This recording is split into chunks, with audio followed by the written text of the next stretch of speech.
রাজধানীর আজিমপুরে একটি বাসায় ডাকাতির পাশাপাশি শিশু অপহরণের অভিযোগ উঠেছে।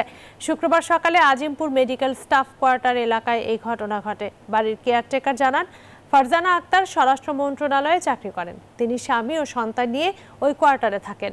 সাবলেট ভাড়া নিয়ে একদিন আগে তাদের বাসায় এক মহিলা ওঠেন।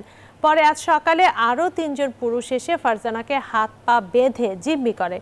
পরে ডাকাতরা টাকা ও স্বর্ণালংকারের পাশাপাশি ৮ মাসের শিশু জাইফাকে অপহরণ করে নিয়ে যায়। ৩ জন পুরুষ লোক নাকি একসঙ্গে ঢুকছে, গামছা দিয়ে মুখ বাঁধে ওনার ফ্লোরে বসায় রাখছিল।